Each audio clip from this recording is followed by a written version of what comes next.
Assalamualaikum warahmatullahi wabarakatuh.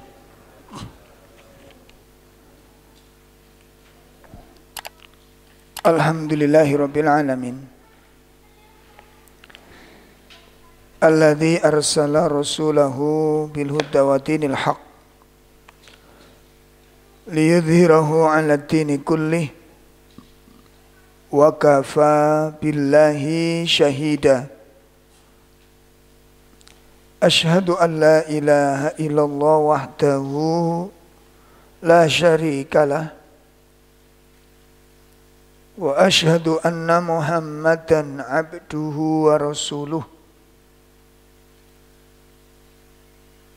Ya ayyuhalladzina amanu taqullaha haqqa tuqatih wa la tamutunna illa wa antum muslimun. Allahumma salli wa sallim wa barik ala nabiyyina Muhammadin wa ala alihi wa ashabihi wa man tabi'ahum bi ihsanin ila yaumiddin. Amma ba'd.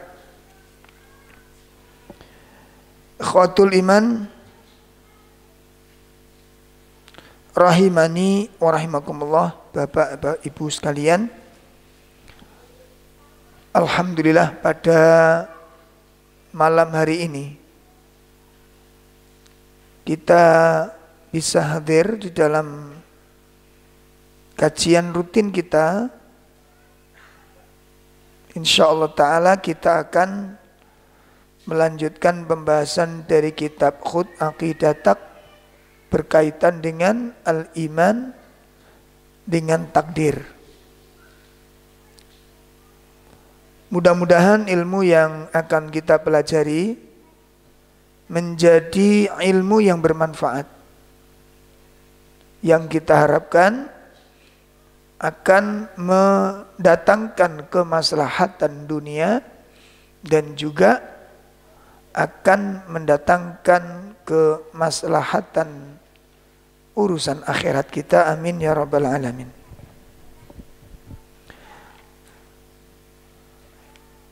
Kemarin kita bahas tentang iman dengan takdir. Itu meliputi 4 hal. Meliputi 4 hal. Kita murojaah sedikit. Yang pertama apa kemarin? Apa? Mengimani bahwasanya Allah Ta'ala mengetahui segala sesuatu, baik secara global maupun secara terperinci. Ya. Ini yang pertama. Kemudian yang kedua apa?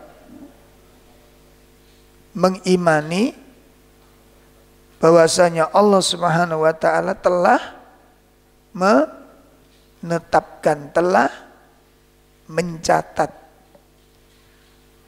ya segala sesuatu itu di Lauhul Mahfuz, sudah ditetapkan. Ya. Ini iman yang kedua tentang takdir. Ya. Meyakini bahwa Allah Subhanahu wa taala telah menetapkan segala perkara itu di Lauhul Mahfuz. Baik. Sekarang kita masuk pada pembahasan yang ketiga. Pembahasan yang ketiga. Apa iman dengan takdir itu? Yang ketiga, al-imanu bi anna jami'al kainat, mengimani bahwasanya semua yang ada, mengimani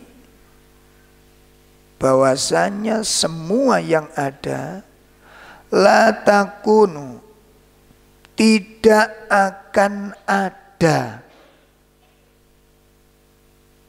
illa bimasyiatillahi ta'ala, kecuali dengan kehendaknya Allah. Nah, ini meyakini bahwasanya semua yang ada itu tidak akan ada kecuali dengan kehendaknya Allah Ta'ala. Semua perkara. Nah, termasuk peristiwa. Termasuk apa? Peristiwa. Peristiwa itu tidak akan terjadi kecuali dengan kehendaknya Allah Ta'ala.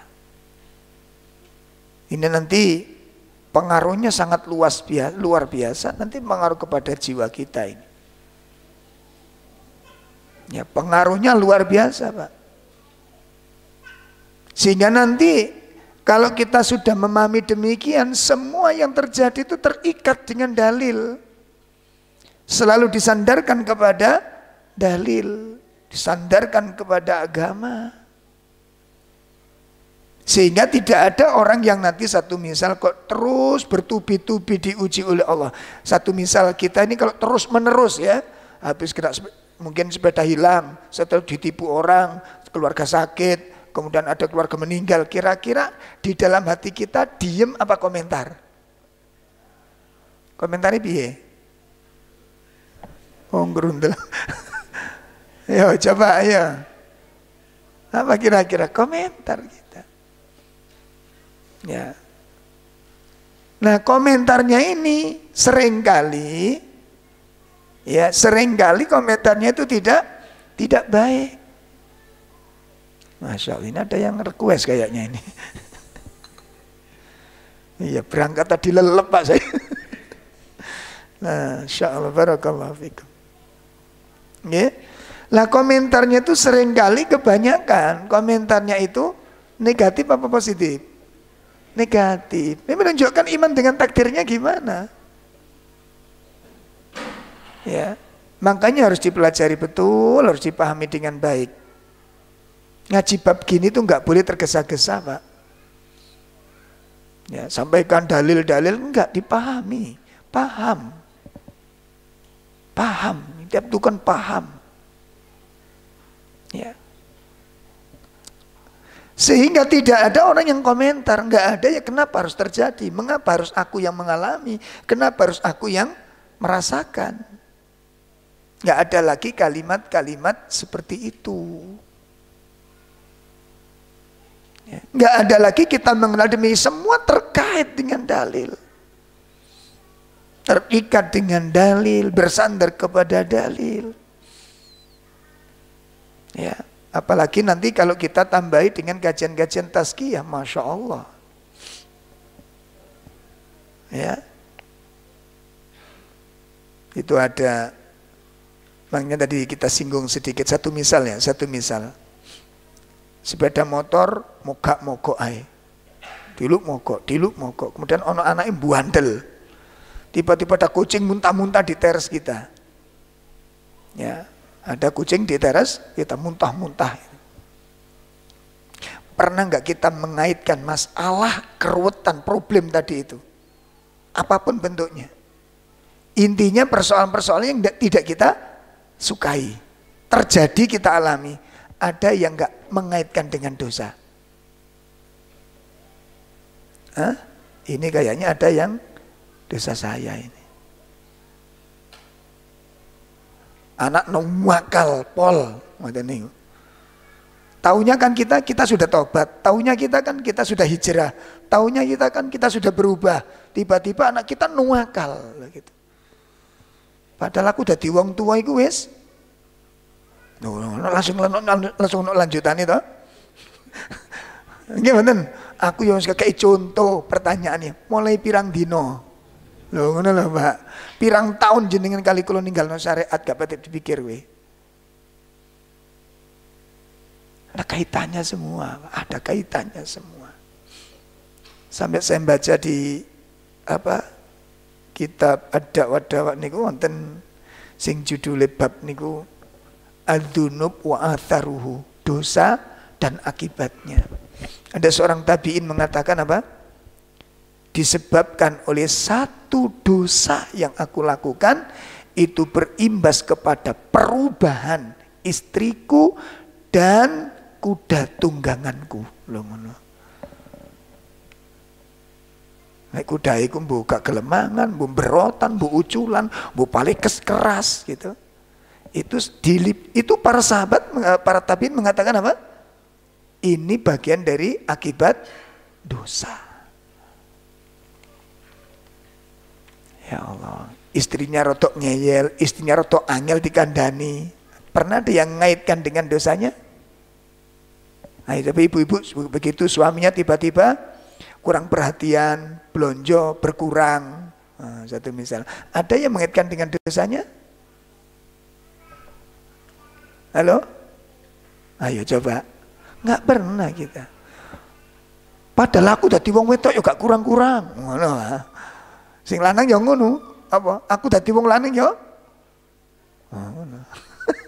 Nggak ada yang mengakui dosanya. Padahal tidak ada satu peristiwa terjadi kecuali ada ketentuan dari pasti ada sesuatu yang terjadi di sana.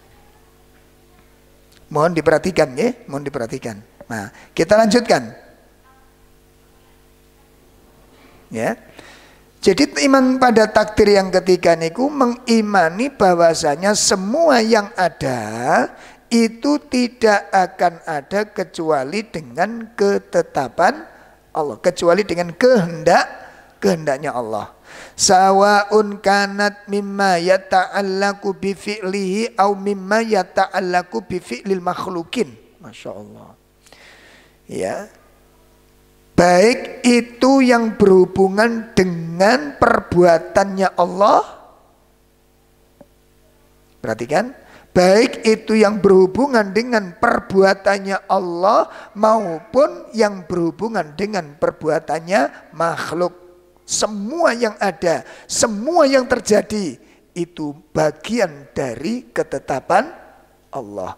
Baik peristiwa-peristiwanya, baik kejadian-kejadiannya, baik makhluk-makhluknya yang berhubungan dengan perbuatan Allah maupun perbuatan hambanya. Itu tidak keluar dari ketetapan, dari kehendaknya Allah, bimasyiatillah. Itu ada campur tangannya Allah Ta'ala. Nah sekarang mari kita lihat dalil-dalilnya.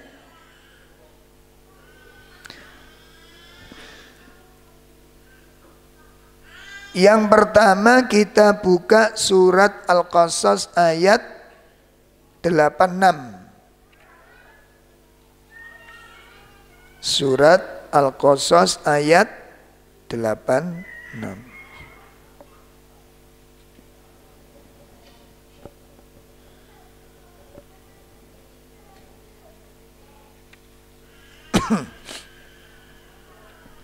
Surat berapa?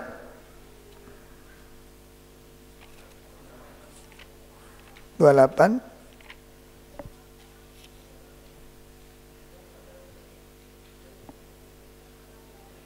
Kok aja. Oh 68 kualik Pak niki. 68. 68.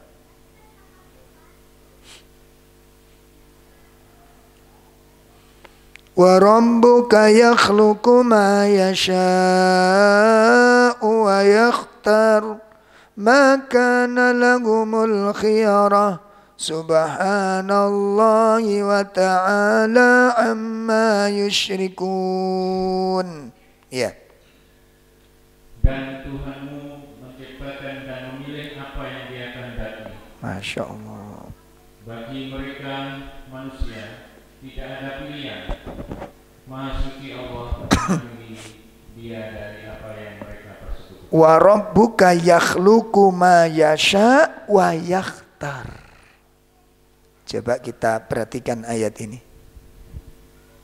Kita perhatikan ayat ini. Ya. Dan Allah dan Rabbmu menciptakan. Rabbmu menciptakan apa yang Dia kehendaki dan apa yang Dia pilih. Perhatikan, ini baik bentuk Allah menciptakan makhluk maupun menciptakan peristiwa. Saya ulangi, Pak. Baik itu menciptakan makhluk maupun menciptakan, Allah menciptakan segala sesuatu itu mayasya, apa yang dia kehendaki dan apa yang dia pilih. Makanya tadi sudah saya singgung, kalau satu misal kita terjadi sesuatu pada kita, ya kita mengalami peristiwa-peristiwa, tidak ada satu peristiwa pun terjadi secara kebetulan. Tidak ada, Pak. Tidak ada satupun peristiwa terjadi sama dengan tidak ada satupun makhluk terjadi karena kebetulan. Semua itu diciptakan karena ada kehendaknya Allah, dan Allah membuat itu dengan memilih. Contoh sekarang kita diuji oleh Allah. Diuji Allah itu kan macam-macam, Pak. Orang diuji dengan anak satu misal. Ujian anak itu reno-reno, Pak. Napa reno-reno niku napa? Macam-macam bentuknya. Ada yang diuji dengan Allah itu anak itu nggak pinter, Pak. Nggak pinter. Jadi sekolah itu ranking 30 dari 30 anak. Ranking 30 dari 3. Kalau dari 100 anak masih mending. Ya, nyantol-nyantol ujian. Tapi di sisi yang lain dia itu manut sama orang tuanya. Manut sama orang tuanya. Terus ada pula yang diuji dengan cerdasnya luar biasa tapi berani. Oh, ngono. Kendel mbek wong tuane niku. Berani bantah, ngeyel gitu. Terus ada yang diuji oleh Allah dengan sakit, badannya itu lumpuh. Lumpuh. Nggak bisa berbuat. Cerdas anaknya, bisa interaksi, tapi lumpuh. Sampai usia dewasa. Saat dimulai diuji dengan autis. Anak ABK. Coba, dari ujian-ujian ini tadi, mana yang enak?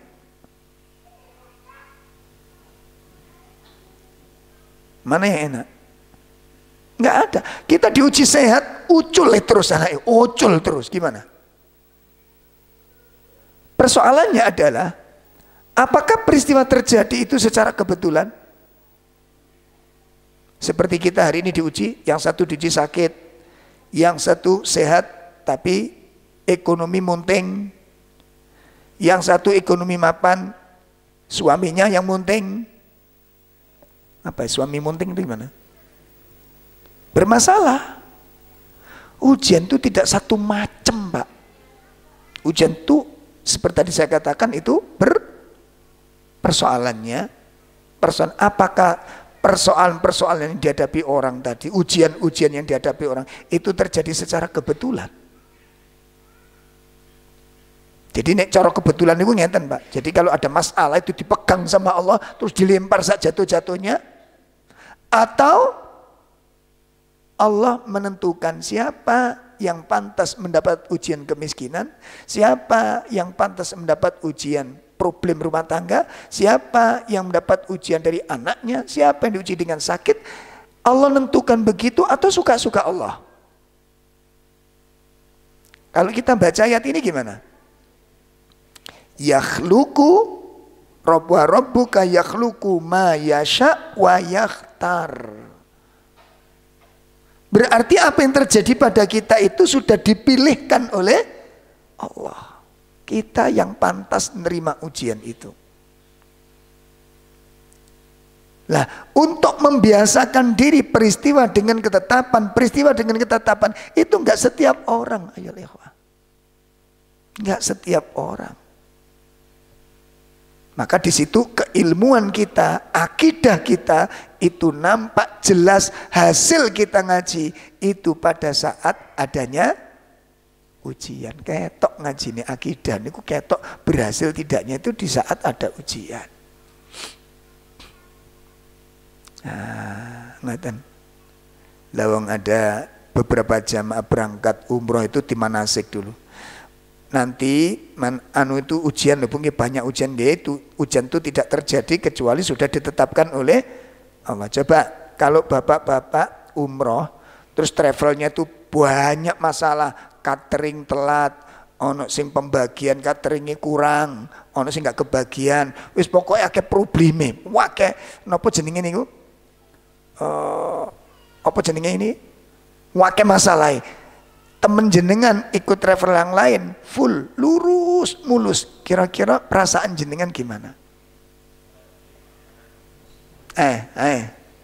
Iki mumpung durung umroh sampean, mumpung durung umroh, coba komentarnya apa? Ketika kan biasa anggota-anggota jamaah itu kan kepethuk kan sharing toh, ya apa nggonamu, nggonaku enak mbak mangan iku sampai luar, nggonaku kurang. Nista. Di saat ujian itu tiba, dalil iku ilang kabeh, Pak. Dalil iku hilang semua. Pirip orang ndak ngaji itu.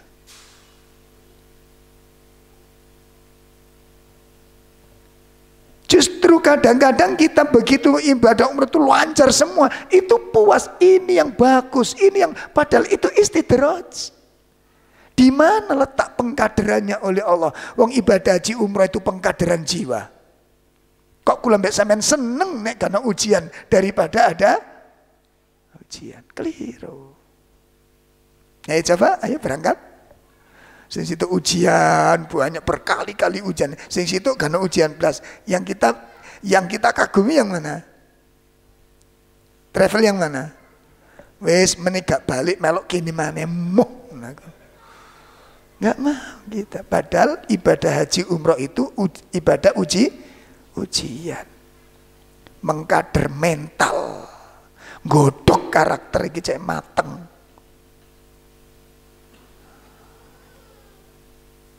Ya Allah, ini kita lihat ayatnya. Makanya ketika kita membaca ayat ini, sing paling penting, Mbak, ngerti nggak karpe ayat itu? Sing paling penting dalil itu. Wa rabbuka yakhluqu ma yasha'u wa yakhtar. Dan Tuhanmu menciptakan sesuatu dengan apa yang Dia kehendaki dan Dia pilih. Iku pengertiannya piye? Pengertiannya piye? Pernah nggak Bapak Ibu ketika dapat ujian di hatinya langsung berkata, aku sedang dipilih oleh Allah? Pernah nggak terbersit seperti itu? Halo? Pak, pernah nggak begitu dapat ujian langsung kita berpikir aku sedang dipilih oleh Allah ini? Ada nggak yang begitu? Makanya saya katakan tadi, ngaji pirang-pirang tahun bab akidah hilang kabeh dalil ini anak masalah ya. Hilang. Saya belajar betul Pak dengan kasus 2 tahun kemarin itu. Belajar saya, belajar dan belajar. Oh berarti akidah kita ngaji tauhid yang monoyami ini orang masih nyantol belas ternyata. Diliputi ketakutan, diliputi kecemasan, diliputi dengan kepanikan, don prasangka macam-macam jadi satu. Padahal saat dulu ini ngaji bab akidah niku entelecek dalil niku. Napa entelecek niku? Napa entelecek niku napa? Nek jari wong Jawa niku dalil niku sak taek Dayak. Ngerti taek Dayak sampean?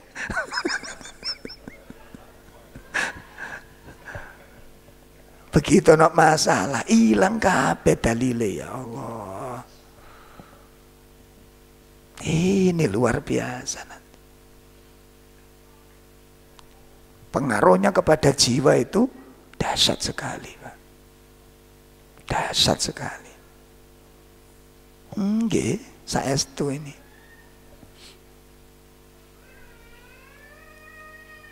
Pun, itu dalil pertama. Ya, jadi Allah menciptakan sesuatu itu dengan kehendaknya dan Allah memilih peristiwa itu, dipilih. Makanya tadi kan saya bilang, Pak, di awal, saya ulangi lagi. Sampai betul-betul kita meyakini masalah itu. Ya, ketika kita yang kena masalah, ketika kita diuji oleh Allah, harus dipahami. Tidak ada satupun peristiwa yang terjadi kecuali dengan kehendak Allah. Tidak ada satu peristiwa kecuali dengan kehendak Allah. Itu yang pertama. Yang kedua, ketika Allah menimpakan suatu ujian, ngawur atau dengan hikmahnya. Ngawur atau dengan ngerti ngawur mboten? Allah memberikan musibah itu ngawur apa dengan hikmahnya? Ngerti maksudnya ngawur ini, ngerti jenengan? Ngawur itu diuncalno. Jadi masalah itu diuncalno sak tiba nih. Sampean ketiba miskin, sampean ketiban sakit, sampean ketiban musibah, sampean ketiban kecelakaan, sampean ketiban macam-macam. Apa begitu atau Allah tentukan? Nah, kalau Allah tentukan berarti harus melahirkan sebuah keyakinan pada saat kita diuji oleh Allah dengan musibah, berpikir hasilnya apa? Saya sedang diuji dan dipilih oleh Allah. Saya sedang diuji dan sedang dipilih oleh Allah. Kan gak mungkin Allah ngawur, itu kan gak mungkin, Pak. Allah milih. Nah, makanya di kajian saya ada yang judulnya apa? Mengapa harus aku yang diuji? Nah, itu menarik nih. Mengapa harus aku yang diuji? Nah, terus sampean kepingin wong liya.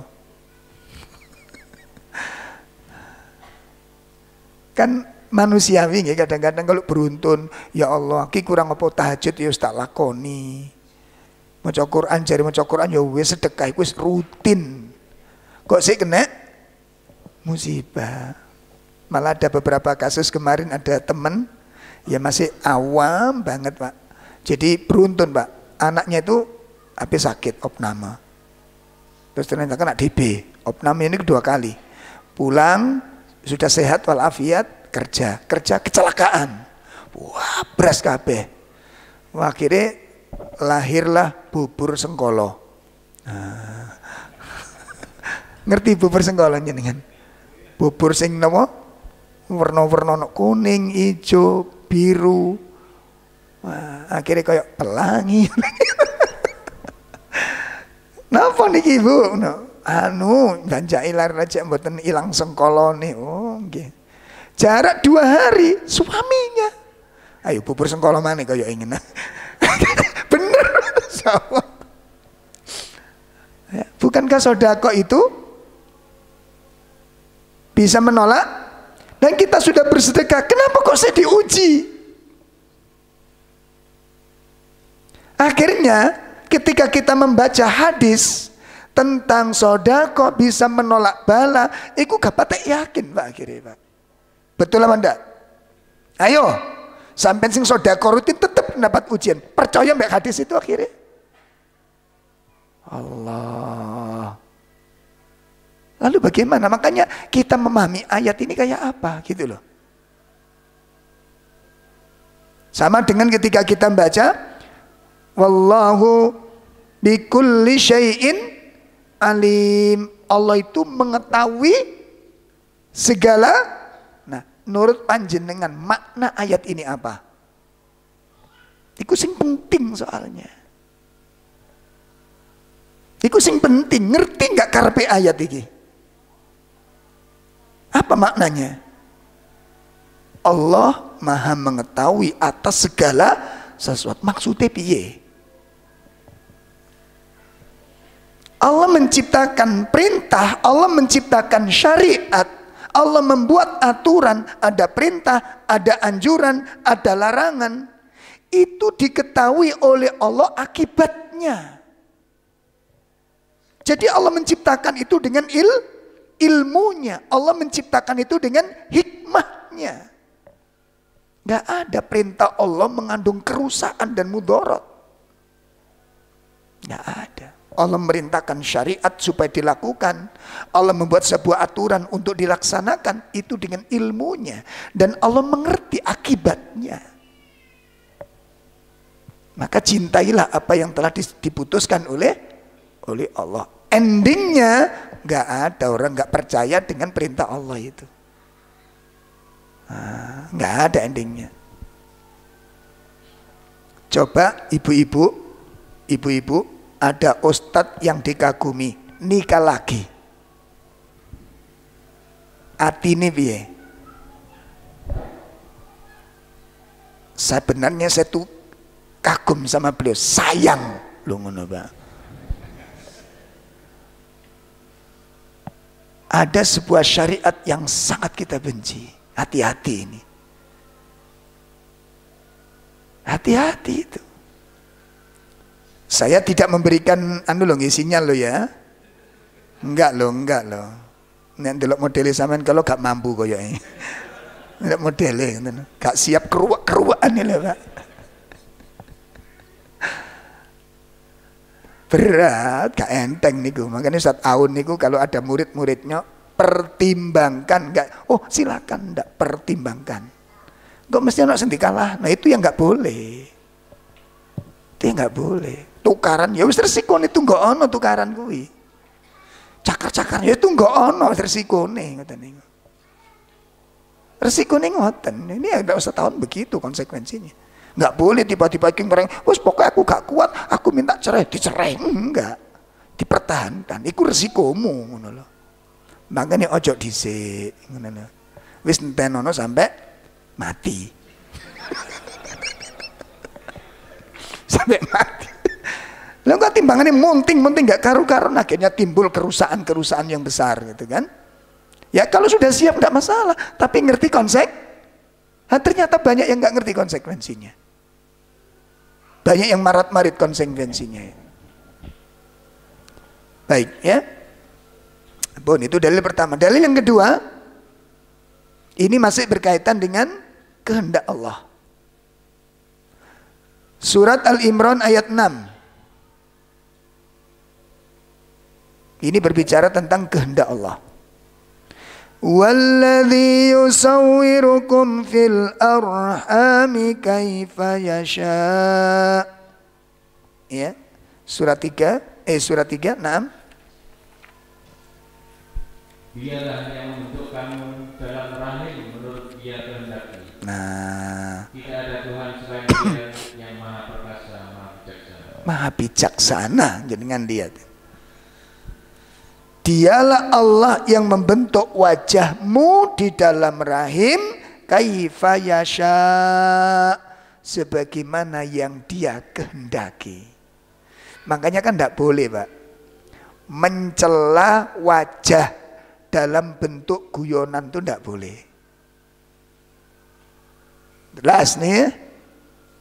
Termasuk stiker-stiker itu, jadi hati-hati. Nah stiker wong wedok untune metu merongos. Kan lucu kan? Wis merongos bogang. Tadi guyonan toh? Begitu di-share apa komentare? Manis banget kan ngono. Iki nek tambah giginya tambah maju lagi, tambah manis ya gitu. Padahal itu dalam rangka apa? Dalam rangka apa ini? Meremehkan orang ini, enggak boleh hukumnya. Hukumnya haram. Tidak boleh. Ya, atau jenengan punya teman pendek gitu ya. Guyon, ngadek rek ket mang dodok ae ngene. Orangnya pendek. Terus kita bilang apa? Ayo berdiri. Mau mulai tadi kok dodok ae ngene. Ini haram hukumnya. Tidak boleh. Ya. Adapun kalau menyebutkan ciri-ciri untuk memudahkan pengenalan tidak masalah. Sing pundi si piantun niku. Lah Pak wong sing alit ngapunten nggih. Wiren niku lho lah ngeten niku. Untuk memperkenalkan tidak masalah. Tapi kalau dalam rangka untuk meremehkan, dalam rangka untuk menghina, dalam rangka untuk menyepelekan, hukumnya haram. Tidak boleh hukumnya. Kenapa? Orang tersebut tidak ingin diciptakan seperti itu. Betul apa enggak, Pak? Apa dia menginginkan bentuk tubuh seperti itu? Apa dia menginginkan wajah seperti itu? Lalu kita dengan enaknya kita menyepelekan. Maka menyepelekan orang tersebut. Kenapa dikatakan haram? Itu hukumnya menyepelekan kepada zat yang telah menciptakan. Paham nih? Jadi meremehkan makhluk sama dengan meremehkan Khalik. Sama dengan kalau jenengan makan jajan, wasin teteli, sing kena sapa, Pak? Hah? Sing kena sapa? Gak enak, sing kena sapa sing kena? Suatu misal masakan nasi goreng rasanya koyo ngene gak enak, sing kena sapa? Yang buat yang kena.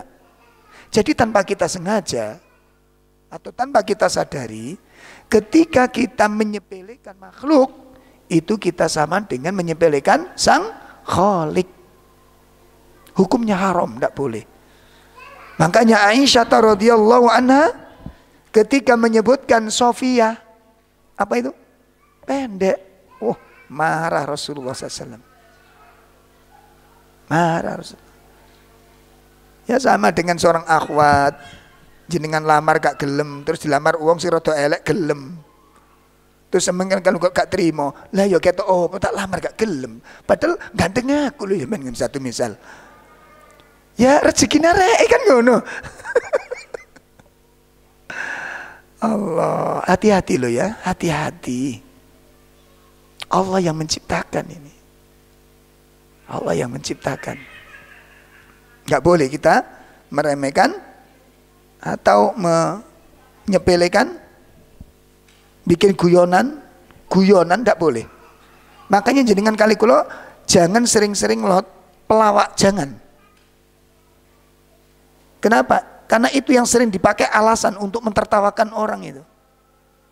Wajah-wajah pelawak sing apa, Pak? Ayo sampean delok pelawak-pelawak sing untune apa jenenge? Sing untune mrongo, sing awake ireng, sing rambutnya kuping jeber, sing apa lah. Itu dijadikan apa? Sarana untuk mentertawakan penonton. Nggak, hukumnya nggak boleh. Kita menonton hukumnya haram. Dan di situ pelecehan terjadi. Ya. Maka tidak boleh, ya. Jauhi perbuatan tersebut. Ya, ini sudah isya ya. Kita isya dulu, nanti kita lanjutkan ya. Baik, kita lanjutkan. Nah, jadi pada poin yang ketiga, iman dengan takdir itu adalah mengimani bahwa semua yang ada tidak akan ada kecuali dengan apa tadi? Kehendak Allah Subhanahu wa taala. Baik itu berupa makhluk yang bentuknya berbentuk makhluk, ya. Ciptaan Allah yang berbentuk makhluk seperti manusia, gunung, ya, lautan dan seterusnya. Atau ciptaan Allah yang berupa peristiwa. Atau ciptaan Allah yang berupa apa? Peristiwa. Itu tidak akan terjadi kecuali dengan kehendaknya Allah Subhanahu wa ta'ala. Baik yang berhubungan dengan perbuatannya Allah, artinya murni Allah sendiri yang berbuat, atau dengan perbuatannya makhluk. Maka di sini, ya, di sini menunjukkan bahwa tidak boleh keburukan-keburukan itu kemudian langsung disandarkan kepada takdir. Ini dasarnya. Kenapa? Karena manusia itu juga diberi kehendak. Manusia juga diberi kemampuan seperti menolak. Mampu dia nolak. Menghindar mampu nggak? Mampu. Tapi dia kenapa tidak menghindar? Ini nggak boleh ketika keburukan itu disandarkan kepada takdir. Saya dipahami? Ya, tidak boleh disandarkan kepada takdir. Karena bisa menghindar. Contoh, suami selingkuh. Suami selingkuh. Ditanya sama istrinya, kok bisa ya? Suami ini selingkuh tuh ceritanya piye? Ya mungkin takdir deh. Rusak paling ini, Pak.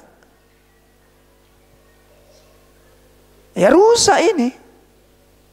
Makanya di zaman Umar tuh kan marah Umar ketika ada seorang pencuri. Ketika disidang, dihakimi, ditanya oleh hakim, kenapa kau mencuri? Apa jawabnya? Ya, ayo takdir. Kata Umar, potong tangannya katanya. Dia teriak, ya Umar, bagaimana kau akan memotong tanganku? Kata Umar apa? Enak sekali mencuri mentakdir gitu.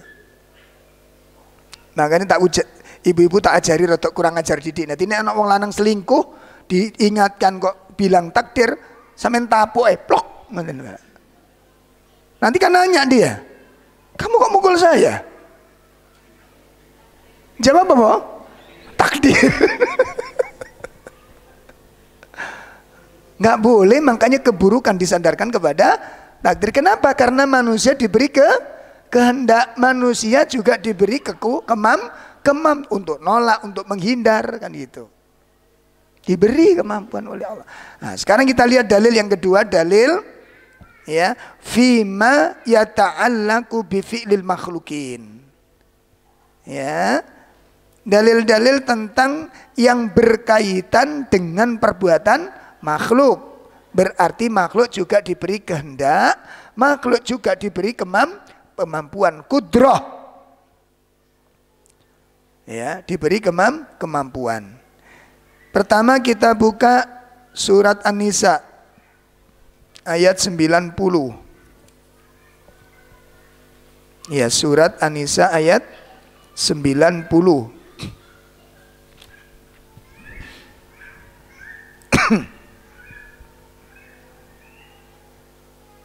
Iya. Illal ladzina yasiluna ila qaumin bainakum wa bainahum mitsaqun aw ja'ukum hasirat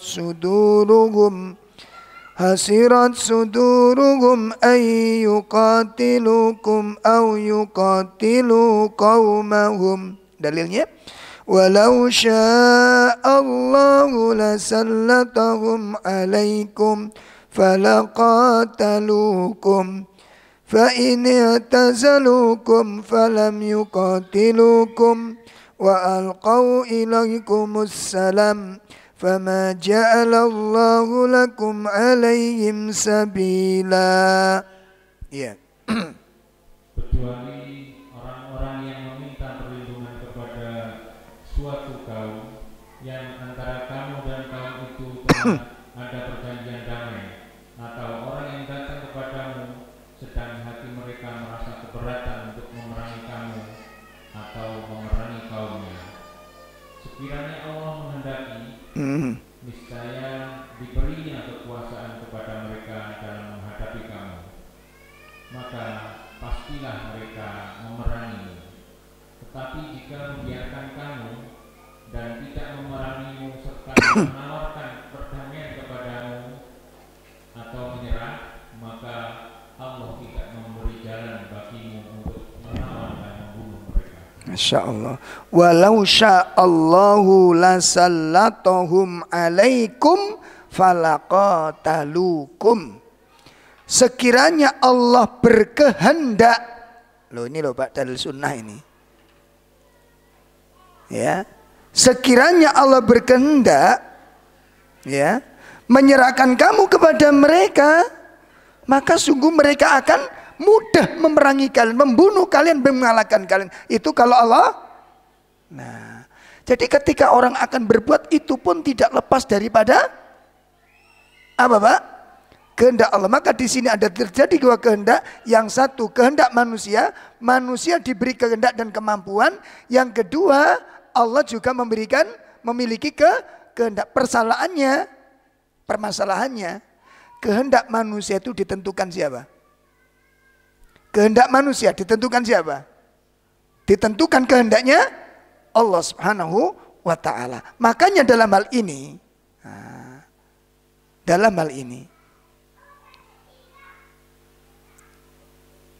seorang ahli sunnah tidak boleh terlalu mengkhawatirkan tentang kehendak-kehendak yang dilingki oleh para musuh-musuhnya.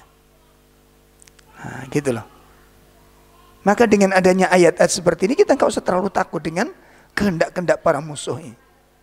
Yang menginginkan dakwah ini berhenti, menginginkan dakwah ini padam, yang menginginkan dakwah ini tutup, yang menghendaki dakwah ini buyar, yang menghendaki dakwah itu kan kehendak mereka. Betul apa enggak? Betul apa betul? dengan memberikan sinyal-sinyal yang buruk, memberikan istilah-istilah yang sangat mengerikan kepada dakwah ini. Untuk apa itu mereka lakukan? Yuriduna liyutfi'u nurallah bi afwahihim. Dengan julukan-julukan yang jelek, dengan julukan-julukan yang mengerikan, itu yuriduna liyutfi'u nurallah. Mereka ingin memadamkan cahaya-cahaya Allah bi afwahihim, dengan mulut-mulut mereka. Nah itu. Jadi kalau sekarang dicaci maki, dicela, dihujat, direncanakan ini dan itu, ya biarkan saja. Dekatkan diri kita kepada Allah. Dia yang mengatur segala sesuatunya. Jadi dengan adanya ayat-ayat seperti ini, itu semakin mengasah keyakinan kita kepada Allah, semakin mendekatkan diri kita kepada Allah, semakin menyandarkan kita untuk ketergantungan kita kepada Allah Subhanahu wa ta'ala. Di samping kita juga berupaya secara ikhtiarah, yaitu dengan usaha, dengan ikhtiar untuk melakukan sesuatu yang positif, ya, sambil melibatkan Allah Subhanahu wa ta'ala. Ini buah-buahnya nanti. Itu dalil pertama. Dalil kedua. Dalil kedua. Surat Al-An'am ayat 112.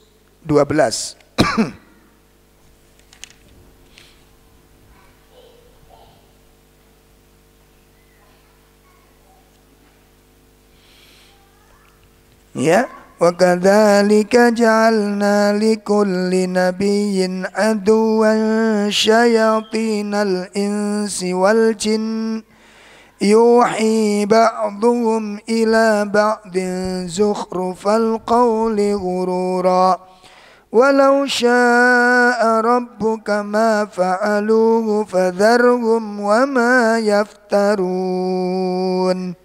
Ya.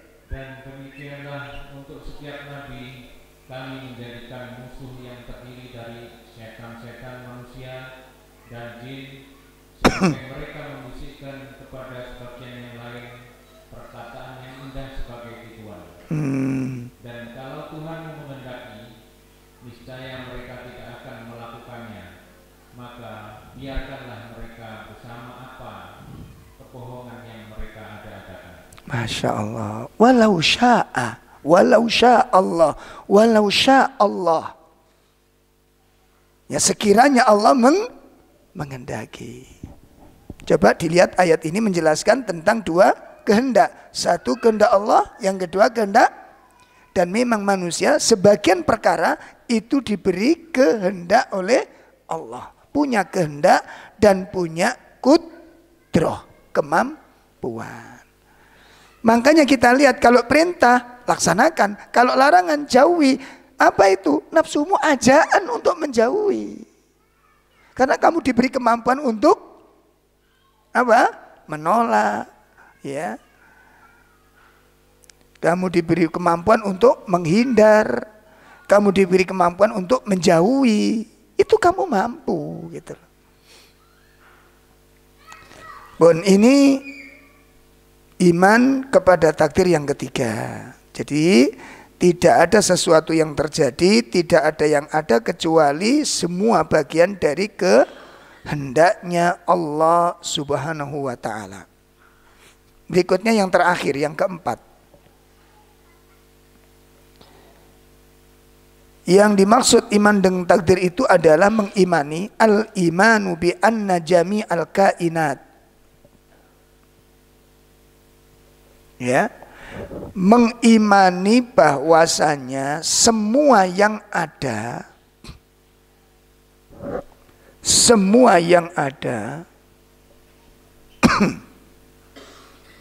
itu adalah makhluk Allah Subhanahu wa ta'ala. Semua yang ada itu adalah makhluk Allah Subhanahu wa ta'ala, merupakan ciptaan Allah. Semua yang ada itu merupakan apa? Ciptaannya Allah Subhanahu wa ta'ala. Bidzawatiha, baik yang merupakan zatnya, baik berupa zatnya, itu Allah yang menciptakan. Wasifatiha, maupun sifat-sifatnya. Masya Allah. Baik zatnya atau apa? Sifat-sifatnya. Waharokatiha, maupun gerakan-gerakannya. Semua yang ada itu ciptaan Allah. Zatnya, sifatnya, atau gerakan-gerakannya. Allah yang menciptakan.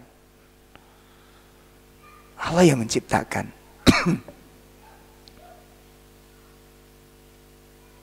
Allah Subhanahu wa ta'ala berfirman di surat Az-Zumar, surat 39 ayat 62.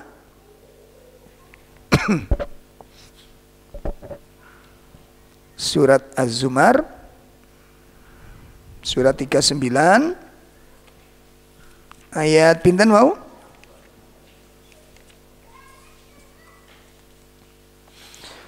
Allahu khaliqu kulli syai'in wa huwa ala kulli syai'in wakil. Allah mencipta segala sesuatu dan Dia Maha Pemelihara atas segala sesuatu. Ya Allah, Allah yang menciptakan segala sesuatu dan Dia yang memelihara atas segala sesuatu. Wakila, Dia yang mengatur, Dia yang memelihara. Makanya libatkan Allah, libatkan Allah, libatkan Allah. Bun, dalil kedua surat Al-Furqan ayat 2. Surat 25 ayat 2. Wa khalaqa kulla syai'in faqaddarahu taqdira. Yang memiliki kerajaan langit dan bumi, tidak mempunyai anak, tidak ada sekutu baginya dalam kekuasaannya, dan Dia menciptakan segala sesuatu lalu menetapkan ukuran-ukurannya dengan tepat. Masya Allah, Dia menciptakan segala sesuatu sekaligus apa? Menetapkan ukurannya serapi-rapinya. Diatur sama Allah segala sesuatu itu, Pak. Makanya dengan adanya ayat-ayat ini nanti, Pak, dengan ayat-ayat seperti ini mestinya kita kalau sudah menghadapi persoalan-persoalan ini yang sering saya katakan, sering saya sampaikan, ojo gawe logika. Ngono lho. Jangan menggunakan apa? Logika. Allah menciptakan segala sesuatu itu diikuti dengan ketentuan. Contoh, ya contoh. Allah menciptakan binatang. Setelah diciptakan digeletak nada sama Allah kira-kira. Atau diatur sama Allah rezekinya, bagaimana gerakannya, bagaimana penyimpanannya, bagaimana kebutuhannya. Itu kira-kira Pak, poin pertama, diciptakan setelah itu digeletakkan atau diurusi sama Allah. Yang mana? Yang mana? Diurusi. Cuma kita aja yang suudon kan gitu. Kita aja yang suudon. Ya. Jadi punya anak 2, nambah situ gak wani.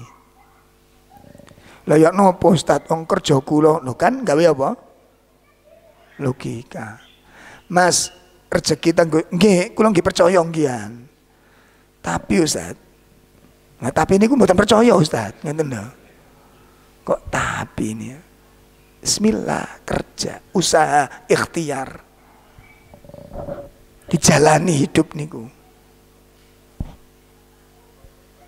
Makanya para nabi itu ketika menghadapi persoalan-persoalan besar itu Masya Allah, Pak. Coba kalau ibu-ibu jadi hajar, Jadi Sayyidati Hajar. Nek bahasa Arab kan Sayyidati. Nek di Indonesia disingkat Siti. Ngoten no. Ya, Sayyidina disingkat Sidi. Makanya kalau bacaan sholawat itu Sidi Muhammad, itu artinya apa? Sayyidina gitu. Lah Sayyidati jadi Siti, mana? Siti Hajar jadi rumah sakit kalian. Kalau panjenengan dengan saya berposisi sebagai Nabi Ibrahim, terlaksana nggak perintah-perintah itu, Pak? Terlaksana apa tidak? Kalau kita berposisi sebagai Nabi Ibrahim, pertama, setelah menikah, istrinya yang kedua melahirkan, setelah melahirkan disuruh membawa keluar rumah, setelah itu disuruh meninggalkan di sana. Dari dua sisi, baik suami maupun laki perempuannya. Dilakoni nggak kira-kira? Saya coba. Apa ini perintah dari Tuhanmu? Tuhanmu kok kayak apa Nabi Ibrahim? Kan begitu jadinya. Masa nyuruh kayak begini? Ditelantarkan begini? Tidak. Allah menciptakan perintah itu ada hikmah di baliknya. Coba, ini kan perintah ekstrim, Mbak. Istrinya disuruh bawa pergi, setelah bawa pergi dijauhkan dari keluarga, ditaruh tempat terpencil, disuruh ninggal. Sih coba. Kalau kita jalani apa enggak? Jalani apa enggak? Allah, jangan digunakan logika. Kalau sudah melibatkan Allah, jangan lagi menggunakan logika. Makanya nggak usah terlalu heboh. Nanti ada isu begini dan begitu, nggak usah terlalu heboh kita. Kita ini masya Allah. Ya. Waktu ada surat maklumat, ya, surat maklumat itu untuk menghentikan dakwah sunnah. Ditulis Pak Nyel di situ. Termasuk dakwah yang harus segera ditutup adalah dakwah salafi, gitu langsung. Ditutup kalimatnya itu. Ustaz, gimana komentar jenengan? Gak usah dikomentari, Mas. Lah ini kalau disuruh berhenti, lah apa berhenti wong ngaji kok. Lah ditutup, ya ditutup kok buka pinggirnya lah. Lah iya toh. Long Ibnu Taimiyah di penjara aja saya bisa ngajar. Masa kita nggak di penjara nggak bisa ngaji? Imam Ahmad dilarang ngajar, dilarang buka majelis. Selesai ilmunya sampai di situ? Berhenti? Enggak, jalan terus kajian. Cuma dengan cara yang berbeda, menghasilkan ulama-ulama kibar. Belajar kayak ngono lah. Jadi kan tahu belajar Imam Baqi. Itu belajarnya Pak, setiap hari datang ke rumahnya Imam Ahmad dalam berbentuk pengemis. Itu Imam Baqi ngajinya begitu. Karena memang difitnah di situ. Kalau aku ngajar, aku ditangkap, kamu juga ditangkap. Maka nggak usah kita ngaji. Terus bagaimana ini? Wong saya sudah ditinggalkan negara saya. Negaranya ditinggalkan. Saya datang ke sini, Anda suruh pulang, tidak pulang saya. Saya dapat ilmu dari Anda. Akhirnya disepakati apa? Disepakati kalau begitu, gimana kalau saya setiap hari datang ke rumah panjenengan, ya, dan saya berpura-pura menjadi seorang pengemis. Kata Imam Ahmad, oke, kita sepakati. Akhirnya Imam Baqi niku ganti baju, terus pakai nopo nih jenenge, gombal lusuh, dipakai udeng-udeng niku, bawa tongkat sama bawa kaleng. Itu setiap hari datang ke rumahnya Imam Ahmad. Diketuk pintunya, ya Tuhan berikan aku sesuatu. Imam Ahmad keluar, jongkok sebentar membacakan 2 hadis. Setelah 2 hadis dibacakan di murojaah, hafal pulang. Setiap hari Pak. Itu jadi ulama besar. Sampai ngaji longgo gak dadi-dadi.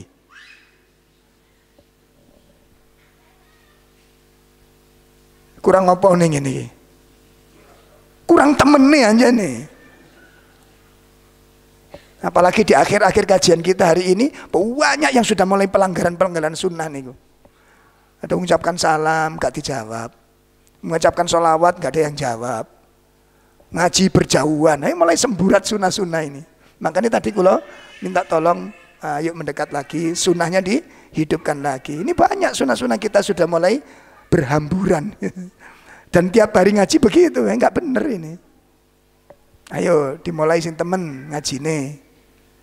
Ya. Nah, itu ngajinya Imam Bakek loh.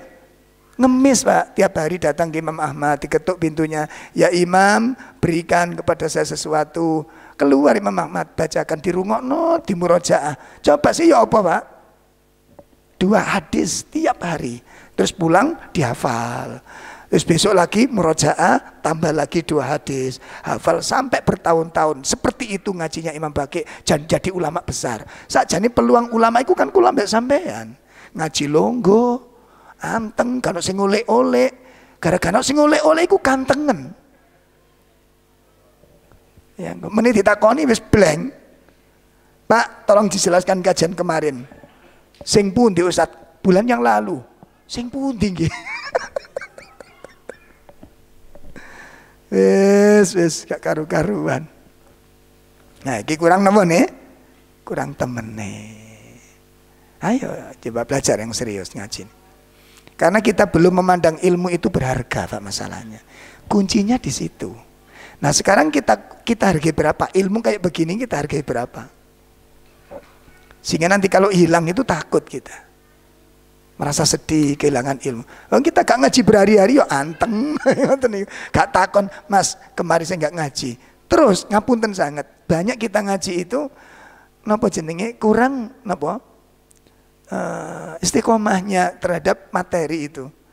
Makanya kan sering kalau guyoni sama teman-teman, ayo kita ngaji sunnah ini udah berapa tahun? Ada yang paling ada 10 tahun, ada yang 10 tahun sudah. Nah, kalau 10 tahun sudah mengkhatamkan kitab apa saja? Dereng belas. Lah 10 tahun dikae opo? Nah, di sini nampak sekali kita. Harus ada istimror yang berkesinambungan. Terus dintekno hadis iki, ngono lho Pak. Terus ngaji niku sing rutin. Wong kula mbek sampean gak rutin. Ndek kono ana ustaz apa rada viral tekono. Sing gini ndak masalah, cuma takono. Mas, aku wingi gak teko ning kono, aku kehilangan materi ini apa wingi? Bab sing kemarin itu. Kita kalau gak ngaji nggih ngoten nggih. Hah?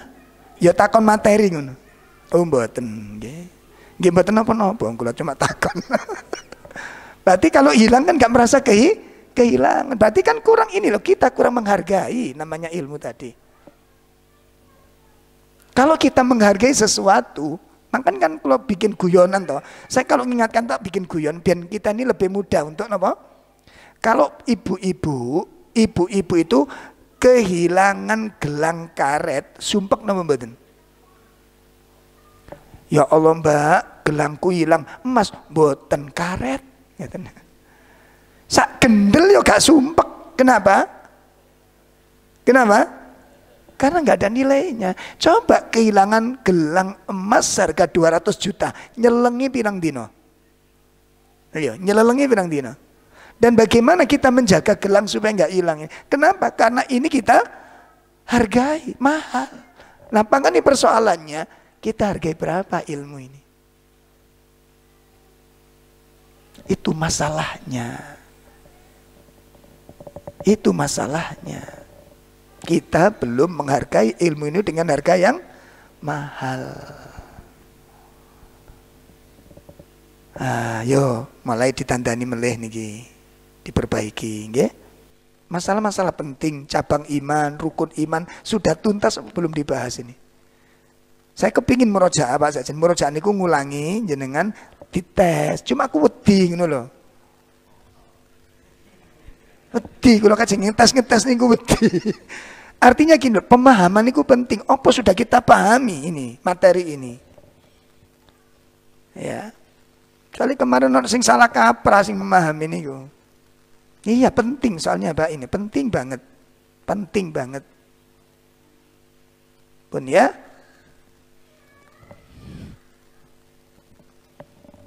Sampai mana tadi Pak? Surat apa tadi? Nah, surat Az-Zumar ayat surat Al-Furqan ayat berapa? Ayat 2. Allah menciptakan segala sesuatu dan menetapkan ukurannya serapi-rapinya. Kalau di situ diartikan apa? Menetapkan ukurannya dengan tepat. Jadi nggak mungkin Allah salah cipta itu. Waqala, dan dikatakan an-nabi Allah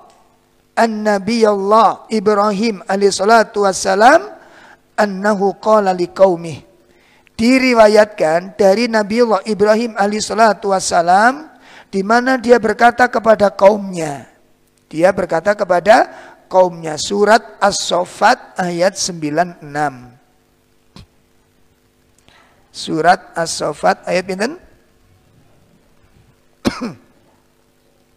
96. Surat As-Saffat itu surat 37.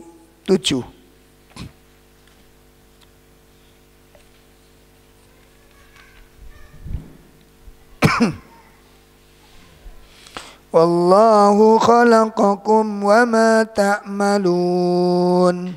Iya. Padahal Allah menciptakan kamu dan apa yang kamu perbuat. Allah yang menciptakan kamu dan menciptakan apa yang kamu rasakan, yang kamu alami, yang kamu, Masya Allah. Sampai kita nangis, kita tersenyum, itu nggak lepas dari campur tangannya Allah. Jadi kalau kepingin guyu, kepingin, itu Allah yang buat kita. Allah yang buat. Dibuka surat An-Najm, surat 53 ayat 43.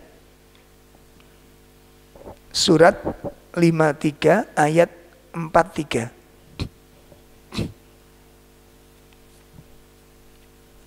Surat napa niku? An-Najm nggih. Nggih, surat An-Najm ayat pinten wau? 40.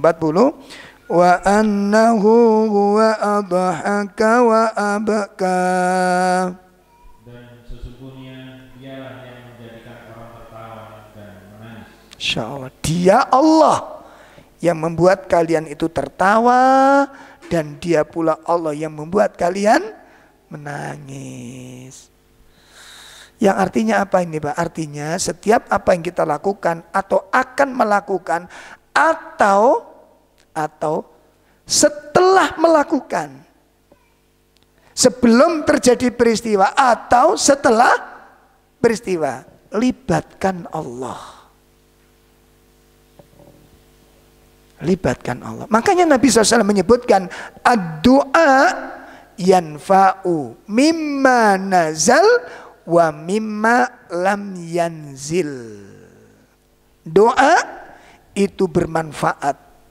Doa itu bermanfaat untuk peristiwa-peristiwa yang belum terjadi dan peristiwa-peristiwa yang sudah terjadi. Doa itu manfaatnya kemana-mana. Makanya jangan berhenti doa, jangan berhenti melibatkan Allah Ta'ala.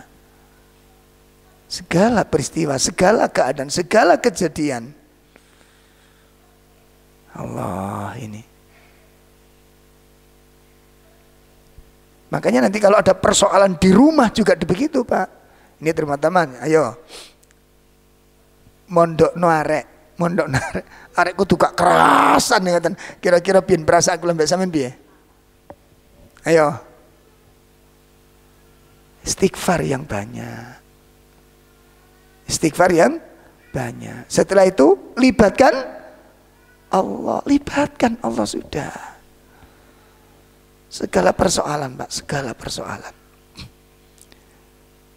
Ya, sampai para ulama ketika menafsirkan hadis Nabi, fa idza sa'alta fas'alillah.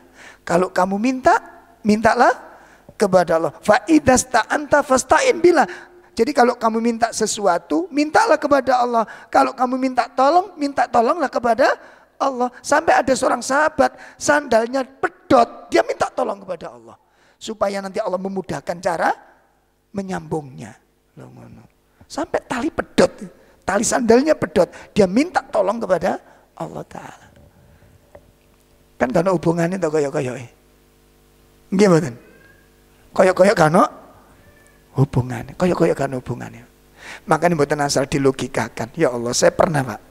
Mudah-mudahan itu nasihat yang luar biasa bagi saya. Ketika putri kami mau balik ke pondok. Terus istri bilang, "Bi, iki engko gak dijak nang bae, tak pamit nang bae sik." Sementara waktunya ini sudah mepet. Nah, saya menggunakan apa? Logika. Iki nek nang bae nyempal rono kok balik rene maneh. Waktune gak nutut. Ngono. Logika. Lah ya gak salah nemen-nemen. Lho nggih mboten? Iku nek Renden gak muter, kok durung macete, durung gambarno peristiwa dulu, Pak. Yes, terserah. Akhirnya berangkat, kita nggak usah pamit mbahnya. Belum sampai perjalanan, mesin itu merotoli, Pak. Mesin mobil itu, Pak, merotoli gak kena tiga. Langsung, ya Allah, ini gara-gara mungkin gak pamit mangi ngono. Iya, disepelekan, minta pamit kepada orang tua. Ya Allah, saya istighfar aja sudah. Nanti lain kali begitu mau balik, iki kok mampir nang ibu apa enggak? Mampir ngono aku. Mumpung durung merotoli maneh. Wis gak logika-logikan saiki, pokoknya ada syariat memuliakan, keutamaan jalankan. Logika nomor 2 nanti. Logika nomor 2, jangan dilogikakan sesuatu. Sama dengan jenengan punya duit, orang tua minta. Padahal kita sudah punya rencana sesuatu. Kira-kira piye niki, Pak? Hah? Kira-kira piye? Iya. Rencana kita atau permintaan orang tua? Padahal enggak semua permintaan diminta itu. Enggak, sebagian kecil uang cuma kelong, enggak situ terpenuhi apa yang kita inginkan. Ini kalau sudah menghadapi begini, ini menggunakan keyakinan atau logika kita? Halo? Nah, astagfirullah. Makanya kita sulit menemukan keajaiban.